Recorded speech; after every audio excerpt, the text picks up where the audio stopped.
Cumprimento os irmãos na paz do Senhor. Cumprimento os irmãos na paz do Senhor. Glória a Deus. Você trouxe a sua Bíblia, querido? Abra comigo no Salmo de número 139. Nós estamos num tema de uma campanha muito profunda, queridos. Tão profunda que isso serve como uma necessidade para os dias de hoje. Em curando as feridas da alma. Isso é muito sério. Eu tenho certeza que Deus vai falar conosco, queridos, de maneira profunda nessa noite. Salmo de número 139, verso 1 vai dizer assim: Senhor, Tu me sondaste e me conheces. Tu sabes o meu sentar e o meu levantar. De longe entendes o meu pensamento. Cercas o meu andar e o meu deitar. E conhece todos os meus caminhos. Não havendo ainda palavras alguma na minha língua, eis que logo o Senhor tudo conhece. Amém? Pode se assentar. Glorificando a esse Deus maravilhoso. Queridos, hoje, para falar um pouco sobre feridas da alma, eu tenho meditado um pouquinho, falado com Deus, e desde ontem o Senhor tem ministrado algo no meu coração para falar sobre rejeição, para nós compreendermos um pouquinho o seu significado e a importância de entendermos e sabermos lidar com isso. Porque às vezes carregamos feridas que não são de ontem, não são de 1 ano ou 2 anos. São feridas que foram feitas lá na infância. E ali ela foi tomando algumas proporções. E você às vezes foi escondendo com medo. E com isso ela vem atrapalhando o seu andar, o seu caminhar. E te impedindo de ser quem você tem que ser. Às vezes, quando nós olhamos um pouco sobre a questão da rejeição, as pessoas às vezes elas confundem a questão de abandono e a rejeição, que até então parece ser a mesma coisa, mas ela não é a mesma coisa. Elas têm um significado muito diferente, porque o abandono, ele gera uma dor pela ausência de quem deveria estar. Sabe aquele momento que você mais precisou de alguém? Essa pessoa não estava. Sabe aquela hora que você precisava de um ombro amigo? Você precisava às vezes de uma proteção, de alguém que você poderia contar, e essa pessoa não estava. E isso nós denominamos como abandono. A rejeição, a dor da rejeição, ela é a ausência de não aceitação de quem somos, é da não aceitação de quem nós realmente somos. O que é isso? Às vezes as pessoas não entender quem realmente você é e te dar o devido respeito e valor, não pelas coisas que você tem, pela importância de você ser e existir. E nós sofremos com isso. E às vezes, frequentemente, nós olhamos a rejeição como algo que fosse nossa culpa, de maneira que nós transferimos. Mas na verdade a rejeição, queridos, não é a sua perspectiva do que você olha, mas você passa a olhar do que os outros estão olhando de você. É porque às vezes nós queremos aceitação, nós queremos ser aceito, nós às vezes queremos sempre estar sendo ouvido, nos validando, que as pessoas vêm nos validar, que as pessoas vêm dizer: olha como você é boa, como você fez isso de maneira correta, sempre procurando uma validação para algo. Mas o culpado é que você está jogando nas pessoas uma culpa que você tem que levar, porque você não está entendendo que você não precisa de aprovação de ninguém. Você não precisa que os outros afirmem quem você é para que você possa ser. E eu vejo na Bíblia Deus tratando pessoas e homens de Deus com isso. Porque quem nunca passou por uma rejeição? Porque às vezes seria hipócrita falar que isso não nos afeta. Nós seríamos hipócritas falar que não é gostoso alguém falar: olha, como você se saiu bem, como você está bem, como você conseguiu, que parabéns. Sempre tendo uma palavra afirmativa acerca de você e daquilo que você faz. Isso é bom, isso nos dá o ânimo, nos leva para cima. Mas se nós ficarmos dependentes daquilo que as pessoas falam, nós deixamos de ser o que temos que ser, para querermos ser aprovados pelos outros. E às vezes nós nos perdemos nisso. E não há um povo mais rejeitado do que os filhos de Deus.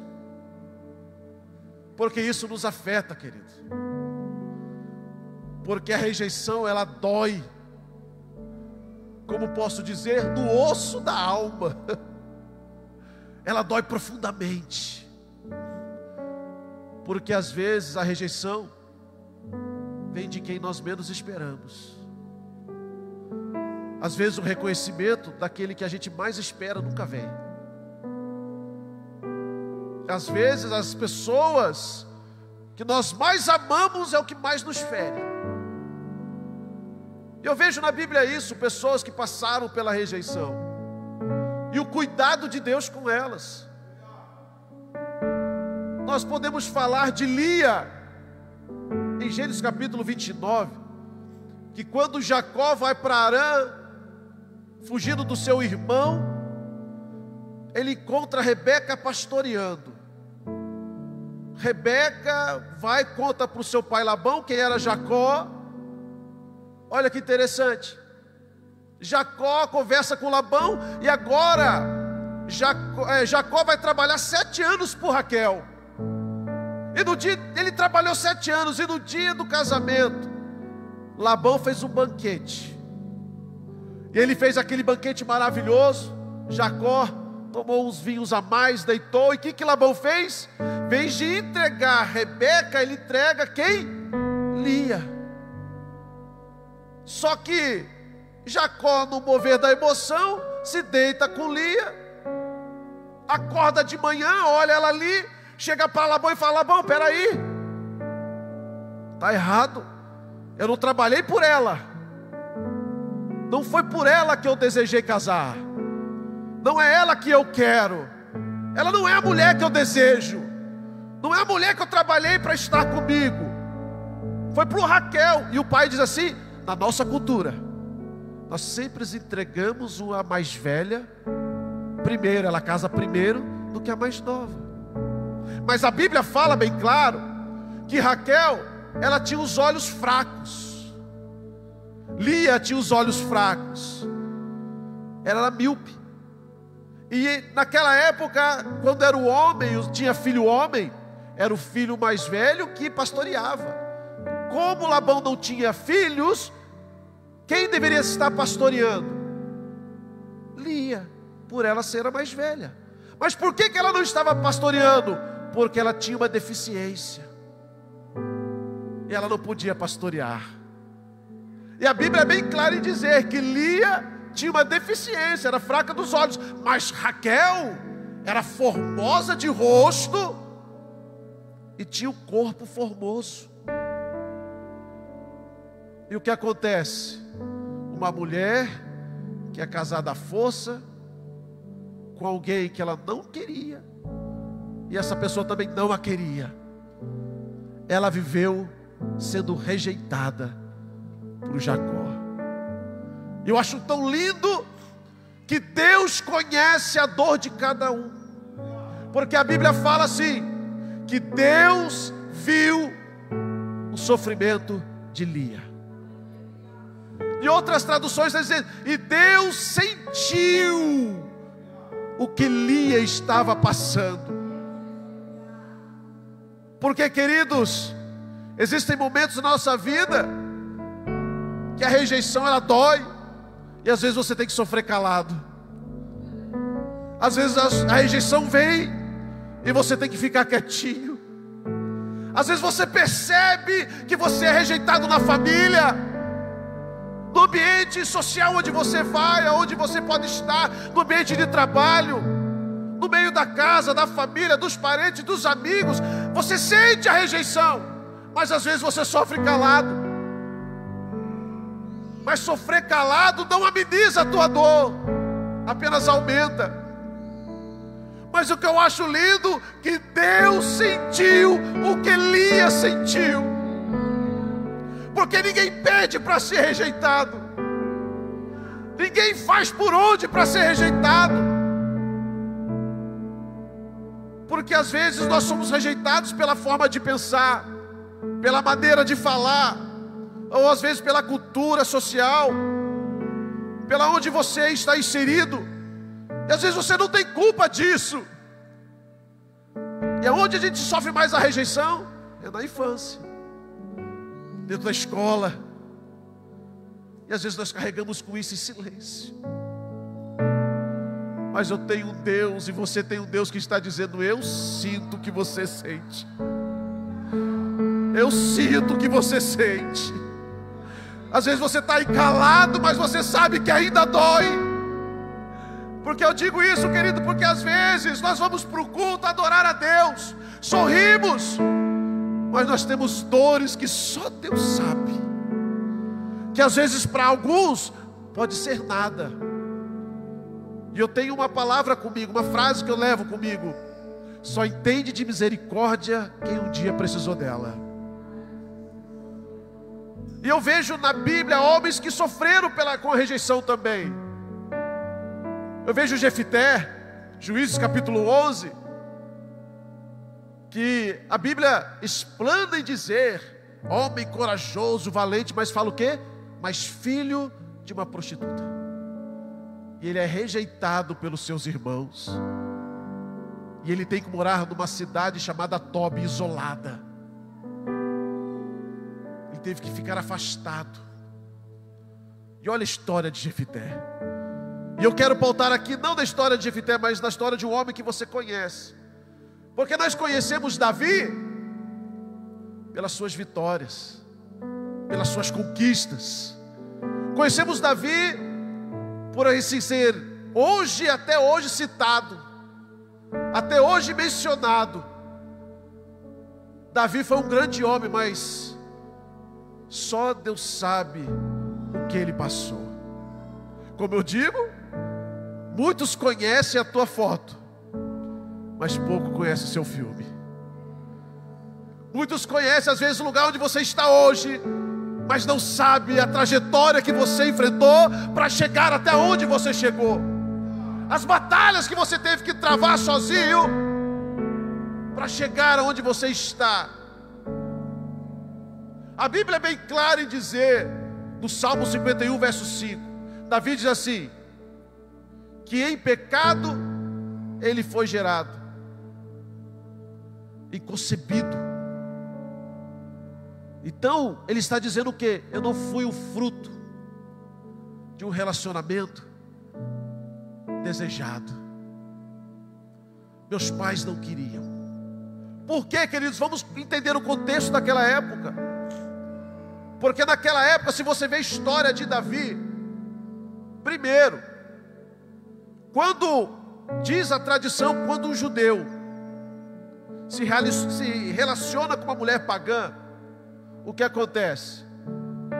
Eles pegam, ele não é morto por apredejamento, mas ele recebe uma quarentena, que é 39 chibatadas menos uma.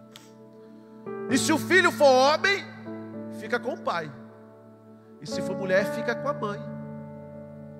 Então nós vemos que na história de Davi, a Bíblia fala que Davi era ruivo. Quem está entendendo, diga amém. Davi era ruivo. Nada na Bíblia está ali por acaso. Porque se Davi se parecesse com seus irmãos, não tinha por que colocar. Então está dizendo o quê? Davi era diferente dos seus irmãos. E daquela região onde Davi morava, existia uma cidade que hoje não existe mais, chamada Moabe. Que na genealogia de Davi, são 3 genealogias que a Bíblia fala sobre Davi. E só em uma vai relatar 2 pessoas da cidade de Moabe: Ruth e seu marido. Eram os 2 que eram de Moabe, mas Ruth era de Moabe, moabita. Então nós vemos que na história, Davi não era para ter nascido. Então por isso que agora você vai entender por que ele era tratado daquela maneira. Por quê? Porque ser cuidado e cuidar das ovelhas, dos animais do pasto, não era para os filhos, era para escravo. Porque era um trabalho sujo. Porque isso não era um trabalho para qualquer um. Por isso que Davi estava lá no pasto. Mas eu digo uma coisa: ele estava lá sendo rejeitado, mas Deus conhecia. Enquanto ninguém via Davi sendo retirado, trabalhando no pasto, Deus via. E quando Davi estava trabalhando, olha aqui para você entender. Na cultura daquela época, o filho bastardo, o que ele fazia? Ele não podia sentar à mesa com os filhos, com os irmãos. Porque quando os irmãos iam almoçar, os irmãos comiam. E o que sobrava, o que acontecia? Deixava para ele. Então ele vinha, comia o que sobrava e ia embora. Por que faziam isso? Para que ele não pudesse se sentir parte da família.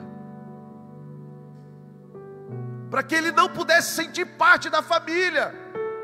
Então ali, Davi passando por todas essas situações de rejeição, rejeitado pela sua casa, rejeitado pelos seus irmãos, em nenhum momento se rebelou, se revoltou. Ele apenas esperou e creu num Deus que ele ouviu dizer que é o Deus de Israel. E eu acho tão interessante que esse Davi, que sofreu uma rejeição desde o ventre da sua mãe, Davi que sofreu uma rejeição da sua infância, Davi que foi rejeitado pela sua família, agora no Salmo 139, agora eu entro para vocês entenderem por que eu falei do Salmo 139. E o porquê que Davi estava dizendo assim: Senhor, Tu me sondas e me conheces. Tu conheces o meu andar, o meu deitar, o meu levantar. Tu me conheces antes mesmo de eu falar. Tu sabes as palavras que saem da minha boca. Por que Davi expressou isso? Porque Davi estava dizendo: olha, por mais que eu passei pelas dificuldades de ser rejeitado pela minha família, não ser reconhecido por eles como irmão, nem ser reconhecido pelo meu pai como filho, porque meu pai me chama de menor, o menor da casa, o abandonado, não teve o reconhecimento da paternidade de Jessé. Jessé não quis olhar para ele e dizer: não é meu filho, não, é o menor. Nem chamou de filho. Mas ele disse assim: não importa. Se eles não sabem, não querem saber de mim, existe um Deus que me conhece. Existe um Deus que sabe quem eu sou. E eu vejo aqui, queridos, o maior tratamento do salmista para nós combatermos a rejeição é entendermos quem somos. Porque eu acho tão interessante que quando Samuel vai na casa de Jessé e ele vai ungir Davi, eu acho que você percebeu que quando fizeram a mesa, colocaram a mesa para comer, e quando os 7 passaram, aí quando não foi ninguém, eles iam comer. E Samuel falou: não, fica aqui. Por quê? Porque se para vocês ele não serve, ninguém sai daqui, porque a mesa também é para ele. A cadeira dele está pronta aqui, ninguém vai tirar ele daqui. Se vocês não aceitam eles, eu aceito, ele é parte. Ele é parte da família, então ele vai sentar à mesa também. Ninguém vai tirar a sua cadeira. Ninguém vai... sabe o que Deus estava dizendo para Jessé? Jessé, na sua presença ninguém vai humilhar ele. Na minha presença ninguém vai envergonhar ele. Na minha presença ninguém rejeita ele. Então, vocês querem sair? Ninguém vai sair até que ele chegue. Ninguém vai se apartar da mesa, porque vocês estão acostumados a fazer isso. Vocês estão acostumados e toda vez que ele chega, vocês saem. Mas não, vocês vão ficar e vocês vão comer com ele. Por quê? Porque vocês conhecem apenas a foto dele agora. Vocês não sabem quem ele vai ser amanhã. Vocês conhecem ele agora, mas você não sabe o que eu tenho para ele amanhã. Agora ele é rejeitado, mas amanhã vocês sabem. Ninguém dá nada para ele, mas amanhã é ele que vai sustentar vocês. Ele agora é humilhado, mas amanhã eu vou exaltar ele. Agora ele está sendo um filho disfuncional na família, mas amanhã é ele que vai trazer a direção para toda a casa. Eu acho lindo isso, que quando Deus unge Davi, Davi não vai reinar. Davi volta para o pasto. Sabe por quê? Porque ele não tem problema de não ser aceito. Porque ele sabe que se ele conhece a Deus, e quem conhece a Deus sabe que no devido tempo, ele sabe que Deus não erra a cabeça que ele ungiu. Deus não errou a cabeça que ungiu, querido. E ele sabe que se ele foi ungido, o Deus de Israel a qualquer momento ali assinou uma aliança com ele. Que naquele momento Deus assinou um pacto com eles. Eu te ungi. Unção quer dizer autoridade. Agora você não pode, mas a qualquer momento eu te tiro de onde você está. Davi voltou para o pasto dizendo: eu estou voltando, mas a qualquer momento eu vou sair deste lugar. Deus veio aqui apenas para confirmar uma presença e dizer que esse tempo do pasto vai passar. Que esse tempo das ovelhas, ficar atrás das ovelhas malhadas, vai passar. Eu imagino Davi dizendo: a qualquer momento a minha história vai mudar. É o de repente de Deus. É o de repente de Deus. Deus tem o que com quem é rejeitado? Deus tem o que com quem é humilhado? Sabe por quê? Porque Deus é especialista em honrar. Deus é especialista em levantar. Deus é especialista em fazer milagres. Sabe por que eu estou dizendo isso? Porque quando eu vejo o salmista dizer: Senhor, tu me conheces. Se eu for procurar na Bíblia, eu acho um versículo lindo nisso. Eu tenho isso comigo, Jeremias capítulo 1, verso 5. Quando Deus chama Jeremias para uma missão, Deus já vai quebrar Jeremias pelas pernas. Ele olha para Jeremias e fala: Jeremias, antes de você nascer, eu te conhecia. E antes de você sair da madre da sua mãe, eu te santifiquei e te dei por profeta às nações. Sabe o que Deus estava dizendo para ele, para Jeremias? Porque ele sabia que Jeremias ia relutar. Por quê? Porque a nação de Israel agora estava virada dos avessos, e ele seria rejeitado. Porque olha para você ver, Deus falou para Ezequiel: Ezequiel, tu vai pregar para um povo que não vai te ouvir. Imagina Deus te levantar e dizer assim: pastor, tu vai pregar, mas ninguém vai te ouvir. Eu falei: para que o senhor vai me levantar? Então por que o senhor quer que eu vá se ninguém vai me ouvir? Imagina que ânimo é esse. Eu vou falar e ninguém vai dar mínima. E Deus sabe do coração do ser humano. Deus conhece.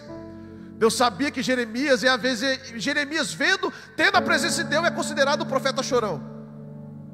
Imagine se não tivesse a presença de Deus. Imagine se Deus não estivesse com ele. Deus estando com ele, olha o livro de Lamentações. Com Deus ele estava assim, imagine sem Deus.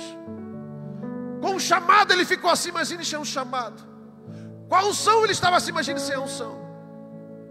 Mas Deus diz para ele: Jeremias, antes de você nascer eu te conheci. Agora, cá entre nós, queridos, Deus estava falando assim para Jeremias: Jeremias, antes da sua mãe conhecer o seu pai, e eles namorarem, casarem e se relacionarem, eu já te conhecia. Aí você vai falar para mim: pastor, me explica certo. Não estou entendendo. Eu vou te explicar, você vai entender melhor. Se hoje eu pegar um papel e dar na mão de cada um de vocês um papel e uma caneta, e eu vou dizer assim para vocês: desenhe agora para mim uma árvore. Antes do papel chegar, antes da caneta chegar ao papel, aonde essa árvore existiu? Na onde? Na onde, irmãos? Na mente. Sabe o que Deus estava falando para Jeremias? Antes de você nascer, você já existia aqui. Sabe o que estava dizendo? Você é o meu projeto. Tua mãe não sabia, mas eu sabia que você estava para nascer. Sabe o que eu acho tão interessante? Como assim, pastor? A Bíblia fala o seguinte, em Hebreus, que o espírito, quando a pessoa morre, a carne fica na terra, o espírito volta para quem? Para Deus. Então vamos lá. Se o espírito volta para Deus, vamos voltar em Gênesis. Quando Deus cria Adão, Deus cria Adão no barro, um boneco, certo? O boneco já saiu andando, falando, sim ou não? Não. O que Deus fez para que aquele boneco pudesse ter vida e andar e fazer o que tem que fazer? Soprou o quê? O sopro de vida.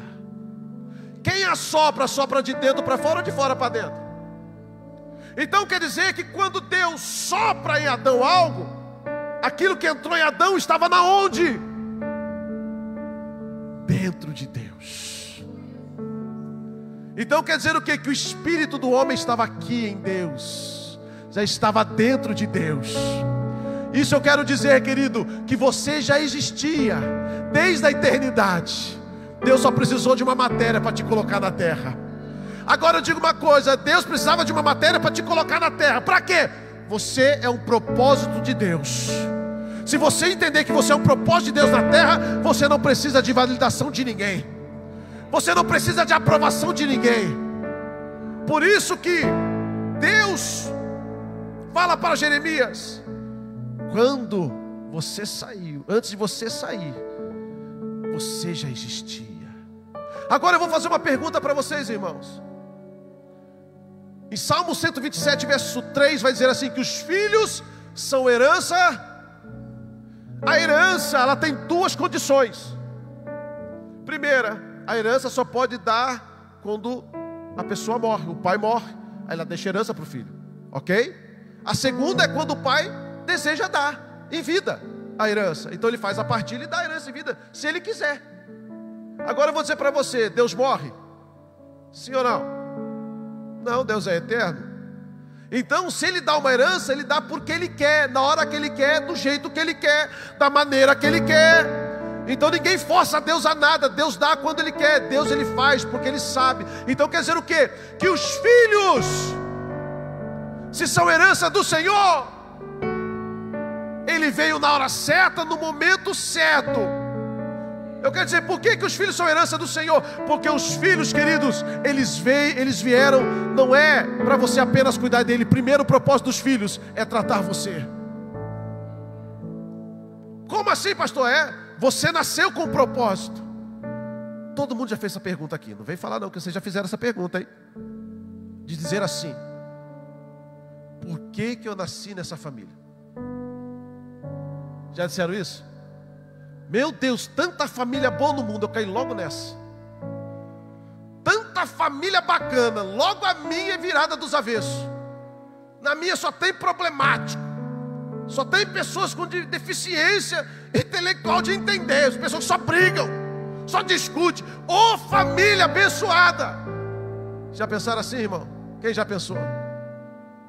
Aí você fala assim: meu Deus, por que eu vim? Se os filhos são herança, Deus está dizendo: você veio porque você é o meu propósito nesta família. Você é a minha resposta para essa família problemática. Você é a resposta de Deus para esse tempo da sua casa.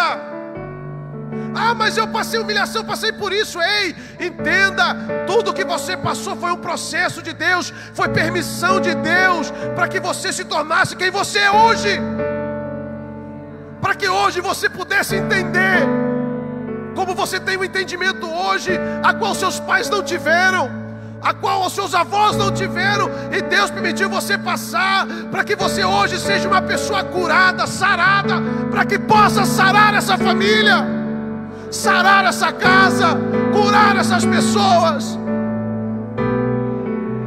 Meu Deus, por isso que Deus fala que antes de a sua mãe conhecer o seu pai, querido, Deus já te conhecia, você já existia, você nasceu na família certa, na hora certa, no momento certo, porque Deus não erra.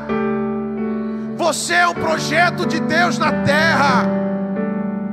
Por isso que Deus fala, mas a gente fala assim, mas tentaram me matar, minha mãe, tem gente que sofre com isso, minha mãe tentou me abortar, tentou, mas não conseguiu, por quê? Porque existe um Deus que te conhece, existe um Deus que te conhece, e ninguém impede o agir e o trabalhar de Deus.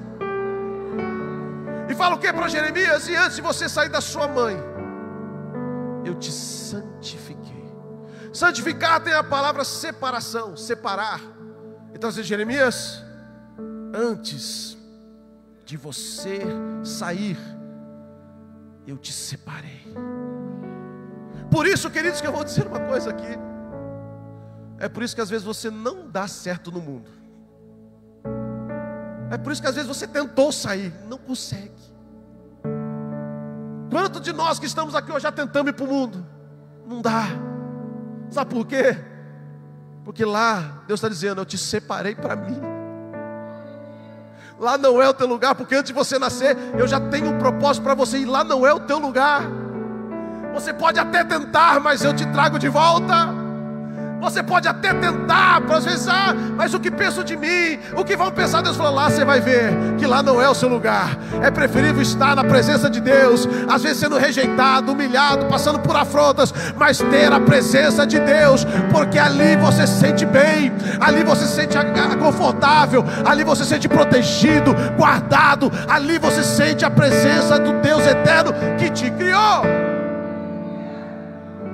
E fala o que para ele? E te dei por profeta. Jeremias era filho de sacerdote. Sim ou não? Então na cultura, todo mundo dizia o que para Jeremias, quando ele nasceu? Menino vai ser sacerdote. Vai ser um sacerdote. E todo mundo dizia, ele vai ser isso. Todo mundo determinava algo para ele, dizendo, você vai ser um sacerdote. Lá vai ser um sacerdote. Mas Deus que conhece Jeremias, porque ele não é projeto do homem, ele não é aquilo que os homens querem que ele seja. Os homens não determinam o que Jeremias vai ser. Deus está dizendo, eles estão dizendo que você vai ser sacerdote, mas eu te chamei para ser profeta. Sabe que a palavra que Deus está dizendo aqui hoje para você, você não é o que a tua família a vida toda disse que você seria. A tua família pode dizer que você seria uma prostituta, um drogado, um bêbado, um jogado, mas Deus está dizendo, não, vai ser um pastor, vai ser uma missionária, vai ser uma mãe de filhos, vai ser um pai responsável, vai ser um filho agradável. Ei, você é aquilo que Deus disse que você é. Deus está dizendo, ei, não, você não vai viver por aquilo que as pessoas estão dizendo que você vai ser. Isaías capítulo 49, verso 14 e 15. O povo, quando Deus está restaurando Israel, fala da profecia de restauração. Ele fala assim, olha, o meu povo vai dizer, o Senhor me abandonou, o Senhor me rejeitou. E quanto de nós que estamos aqui um dia não pensamos assim? O Senhor parece que me abandonou nessa jornada. O Senhor parece que não me ouve mais. É tanta luta, é tanta tristeza, às vezes é tanta afronta que eu levo, que eu oro, e parece que nada acontece. Parece que Deus não quer mais nada comigo. Parece que Deus não quer me ouvir mais. Aí você ora, jejua, busca, e o que você ouve é nada. É apenas o silêncio de Deus. E é nesses momentos das maiores afrontas, das maiores lutas que temos, das maiores crises que enfrentamos, parece que Deus ali não responde. E é nesse momento de mais luta, mais intensidade, que a gente mais ora, que a gente fica mais crente, e parece que Deus não fala nada.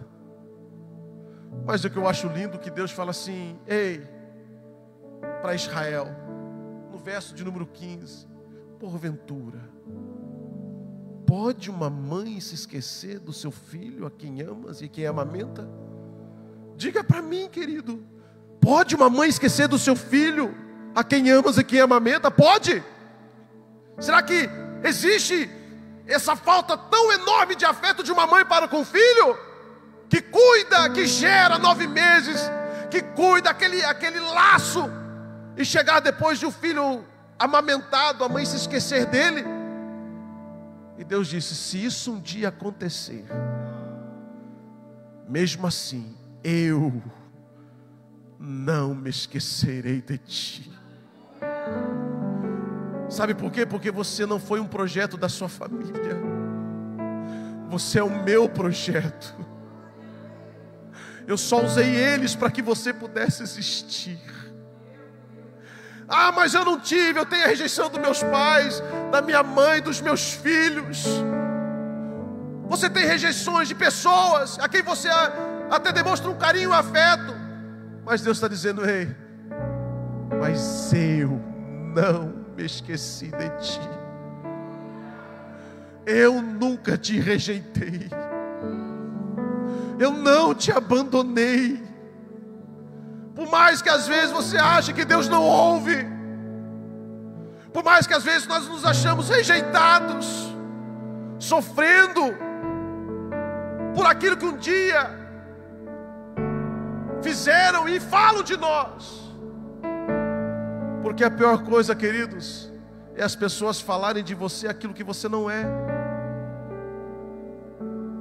A pior coisa é quando alguém fala algo de você que você não fez. E o que acontece quando você chega, a primeira coisa, aquelas pessoas viram as costas para você.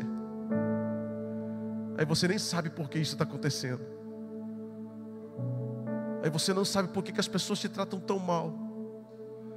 Por que as pessoas estão te tratando de maneira indiferente. Você se sente excluída. Mas hoje Deus te traz aqui para te dizer: você não precisa de validação de homens. Por quê? Porque você não é projeto deles, você é o meu projeto. E eu te coloquei na terra não para agradá-los, mas para cumprir um propósito. E queridos, e cumprir propósito de Deus não é agradar a todo mundo. Fazer a vontade de Deus não é ter abraço de todo mundo. Quantos homens de Deus foram rejeitados por fazer o que é certo? E algo que nós já estamos acostumados a ouvir: se até Jesus foi rejeitado, quanto menos nós. Se até Jesus, que curava, fazia o que fazia, não foi aceito por todos, mas por uma minoria, quem dera eu e você. O que Deus quer que você coloque na sua mente, que você não precisa fazer coisas para que o outro possa ver. Apenas seja quem você é. É isso que eu bato em pauta e eu falo de todo o meu coração. Por que hoje muitas pessoas sofrem? Por que hoje a igreja de Cristo Jesus sofre com os traumas emocionais? Porque estão limitando você ser quem você é. Eles querem te enquadrar numa forma. Você só é aceito se você for assim. Você só é aceito se você tiver isso. Se você se vestir assim, se você fizer isso. Ei, o que Deus nos quer dizer é uma coisa: seja quem você é. Viva com equilíbrio. Viva de maneira leve, suave. O que nós estamos hoje é colocando, como eu falo, colocando na nossa mochila fardo que não é nosso, pegando peso que não é nosso, carregando pesos que não nos pertencem. E nós queremos mostrar para as pessoas que estamos certo, que estamos fazendo o correto, o que nós estamos fazendo. Todo mundo está vendo, eu estou bem, eu estou fazendo o que é certo. Não, querido. Às vezes, fazer o que Deus pede vai contra, às vezes, os desejos dos homens. Às vezes falar o que Deus manda falar, em muitas questões, não é aquilo que todos querem ouvir. Porque profeta de Deus não vem falar para você ser abençoado. Ele não vem aqui para te entregar coisa. O profeta de Deus veio para direcionar o teu caminho. Ele veio para dizer: você tem que ser uma bênção. Você tem que ser uma bênção independente do que o outro seja. Mas você tem que ser a bênção. Você tem que assumir a responsabilidade da sua vida. E parar de jogar a culpa nos outros. E parar de achar que os outros são peso. Os outros é o problema. Deus está dizendo: olha para dentro de você. Se você se enxergar e se valorizar, você não vai precisar de aprovação de ninguém. Se você enxergar como mulher e homem de Deus, você vai ver que tem um Deus do céu que é a teu favor, que é o Deus do céu que tem a mão estendida sobre a tua vida. Os homens não te dão. Porque muitos falam. Quem quer ser honrado aqui? Quem quer? Queridos, todos querem ser honrados, mas a honra não vem sem a humilhação. Todos querem ser honrados, mas a honra não vem sem humilhação. Por isso que eu estou dizendo: se você sofreu, se você passou pela humilhação, passou pelo deserto, Deus está dizendo: é o processo necessário. Por isso que Deus fala com o povo lá no deserto, quando eles entram na terra prometida, em Deuteronômio 8. O que Deus vai falar para o povo? Diga para o povo que fui eu que levei eles para o deserto. Fui eu que os fiz passar fome, eu que os humilhei. Fui eu que fiz isso com eles, para provar, para que eles pudessem saber o que estava dentro do seu coração. Não era para Deus saber o que tinha no coração deles, queridos. Vocês estão me entendendo? Deus estava dizendo: não é para que eu saiba o que tem no coração deles, não, para que vocês se enxerguem, para que vocês saibam quem você é. Sabe o que Deus estava dizendo para eles? Para que vocês entendessem que vocês não estavam preparados para entrar na terra, que eu precisava trabalhar em vocês, eu precisava forjar vocês, eu precisava dar a vocês maturidade para enfrentar a vida, a maturidade para enfrentar os problemas. Às vezes você vai olhar para trás: Deus, por que eu sofri tanto? Sabe por quê? Porque Deus está olhando para você dizendo: eu tenho um projeto grande na tua vida. Eu tenho algo que você vai passar lá na frente, que você vai tirar de letra. Amanhã é você que vai curar pessoas. É amanhã você que vai estender a mão. Sabe por quê? Porque só vai entender de misericórdia quem um dia precisou dela. Você vai sentar com alguém que foi rejeitado, dizendo: ei, eu sei o que é isso, eu venci, você vai vencer. Ei, eu já fui humilhado, mas fica tranquilo, Deus me honrou, Deus me exaltou, aguenta firme, é só o tempo. É Deus que nos forja. Quem é filho de Deus aqui? Levanta a mão. Ei, aquele que é de Deus, o maligno não toca. Amém? Aquele que é de Deus, o maligno não toca.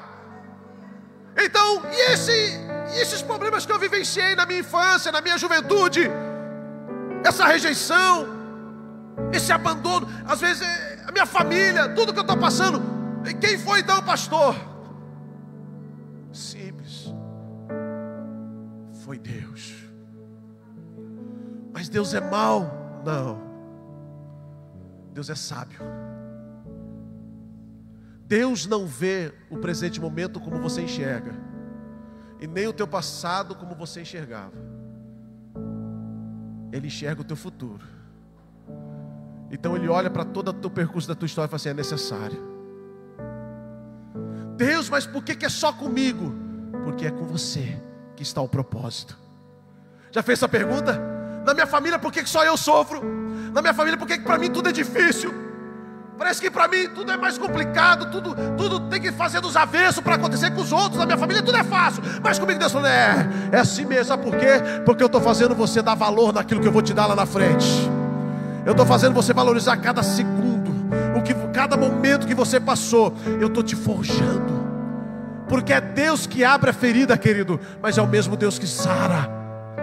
É o mesmo Deus que às vezes te fere, para te dizer, vai doer agora, mas lá na frente vai te fazer forte.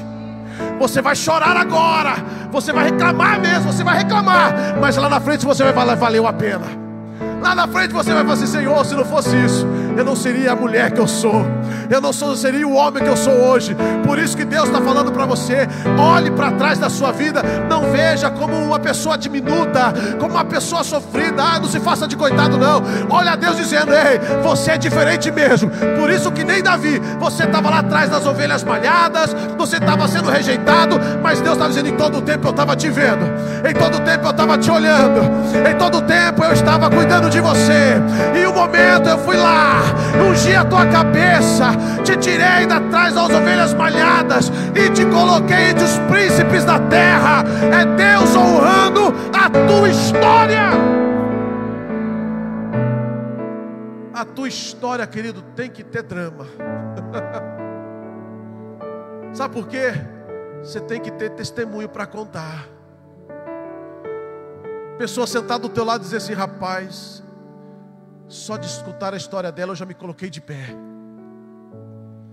Deus está dizendo, eu te escolhi para ser referência. A tua história não é para ficar somente com você, é para que os teus filhos um dia ouçam, para que os teus amigos, os teus familiares ouçam e dizendo, ela tem uma história bonita, ela tem uma história para contar. E nessa história, além de ter a tua vida, tem algo maior, dizendo, se não fosse Deus na vida dela, se não fosse Deus com ela. A maior alegria nossa, queridos, é nossos filhos olharem para nós dizendo assim, se não fosse Deus na vida dos meus pais. Para que eles possam olhar para você dizendo, olha, Deus é Deus na vida deles. Você crê nisso, querido? Fica de pé comigo por um minuto. Às vezes, reeditar a nossa história de rejeição, nós podemos entrar de outras maneiras, mas eu estou falando de uma maneira mais simples e bíblica, para que você entenda que Deus, Ele trata as nossas feridas na alma. E às vezes nós nos perguntamos, já viu aquela pergunta que você fala assim, se Deus é comigo, por que ainda eu tenho traumas? Eu posso ser sincero com vocês aqui hoje? Posso? Quem ainda sofre com ansiedade? Quem ainda sofre com ansiedade? Quem sofre com depressão? Tem alguém aqui? Queridos, isso não é vergonhoso. Isso mostra que você é ser humano e que você só está sobrecarregado. Jesus nos conhece, e por nos conhecer, Ele nos ensina a entender que às vezes esses momentos, quando nos abatem, nos chegam até nós, não vem para nos minar, vem para nos fortalecer. Às vezes, quando você tem aquela crise de depressão, de ansiedade, do pânico, você tem aqueles medos. Quando você sentia isso lá atrás, parecia que você ia morrer. Você queria sumir, fugir. Não é assim? Parecia que aquela hora não ia acabar nunca. E quando você olhava no relógio, foi só apenas 5 minutos. E parece que você viveu uma eternidade com aquilo. Mas hoje, quando você sente, você vê que você não é mais a mesma pessoa que sentia a primeira vez. Você viu que você está superando a cada dia. Você está se vencendo a cada dia. É Deus dizendo para você, querido, minha querida, às vezes a dor é necessária. Sabe para quê? Para que nós possamos olhar para nós e às vezes descer do salto. Porque às vezes nós queremos ser o que não temos, Deus não nos chamou para ser. E às vezes queremos pegar um caminho contrário àquilo que Deus nos chamou para ser. E Deus às vezes permite certas coisas para olhar para você e dizer, ei, Você é ser humano. Você precisa de cuidado. Vai devagar. A vida não é como você pensa que é. Deixa eu te guiar. Espera a minha coordenada. Espera as minhas diretrizes. Não queira colocar a carroça na frente dos bois. Não queira dar um passo segundo a sua vontade. Ei, não queira viver aquilo que já sofreu e nem querer pensar no amanhã que não aconteceu. Viva um dia após o outro. É Deus dando uma segurada em você, dizendo: ei, mas Deus, por que eu estou com essa crise? E Deus olhando para você: ei, senta um pouquinho, descansa, eu estou no controle. Tudo vai chegar na hora certa e no momento certo. É como um espinho na carne, às vezes é necessário, para que todas as vezes você olhe e fala: realmente, nesse momento é só Deus. Só Deus. Feche os seus olhos por um momento. Lembre, não de uma maneira triste e nem de uma maneira angustiada, daquilo que você já viveu. Mas agora olhe de maneira que tudo aquilo que você viveu, que teve um impacto emocional na sua vida, olha a Deus dizendo para você assim: foi necessário, mas você venceu. Você está vencendo. Já percebeu que depois disso você se tornou melhor? Já percebeu que depois desses problemas que apareceram, você se tornou melhor? Você é uma pessoa mais amável. Você é uma pessoa mais compreensiva. Hoje você é mais amigável. Hoje você é mais boa com você mesmo. Hoje você respeita seus limites. E Deus está dizendo: eu estou trabalhando em você, porque você é importante para mim, e eu preciso de você nessa terra. Feche os seus olhos. Feche os seus olhos, eu quero orar. Deus, eu te peço em nome de Jesus, pelos teus filhos que estão aqui, venha curar nossas feridas, venha ressignificar as nossas dores, venha nos dar um motivo a mais para continuar caminhando, Pai.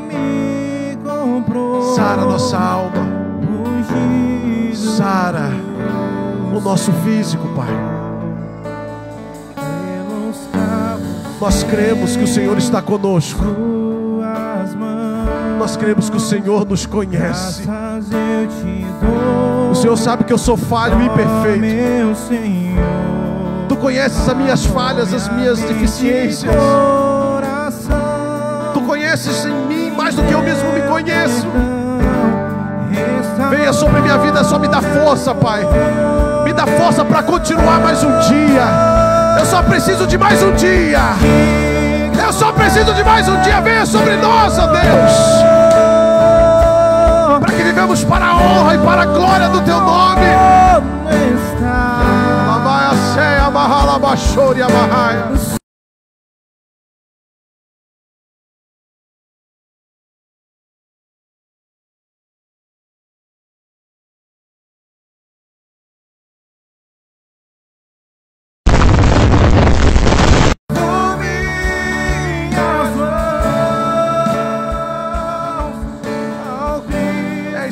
Pode adorar a esse Deus que te conhece. É esse Deus que te conhece. Levante as tuas mãos para adorar a Ele. Levante as tuas mãos e adore. Libere a tua adoração a Ele nessa noite, a sua gratidão a Ele, o teu louvor a Ele, porque Ele é digno de ser adorado. É Ele que te sustenta, é Ele que cuida de você, é Ele que te segura pela tua mão direita, é Ele que te trouxe até aqui. É Ele que te manteve de pé até aqui. E digno é o Senhor. Aleluia, Deus. Sobre o trono está soberano, Criador. Vou sempre te adorar.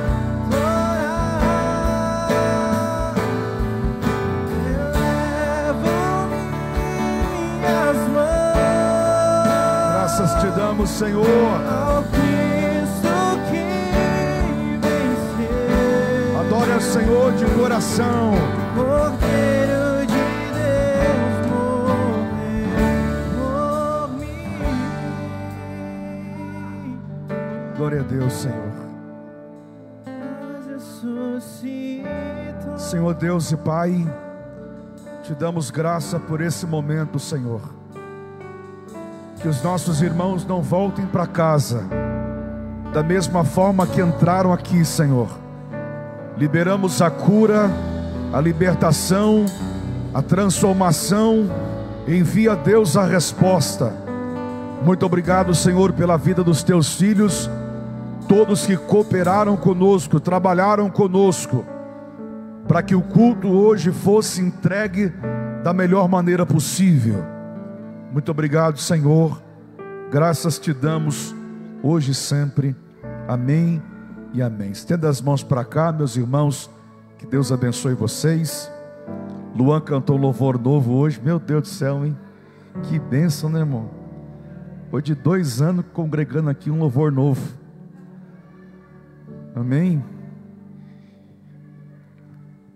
Que o grande amor de Deus, que a graça de nosso Senhor e Salvador Jesus Cristo e a rica consolação do Espírito Santo venha estar conosco hoje e sempre. Amém. Se Deus é por nós, o Senhor é o nosso pastor, eu e minha casa. Dê uma salva de palmas, cumprimente uns aos outros. Que Deus abençoe, que Deus abençoe, que Deus abençoe. Sexta-feira tem culto. E de manhã e à noite, domingo também, a campanha Deus Responde com Fogo. Serão 3 domingos.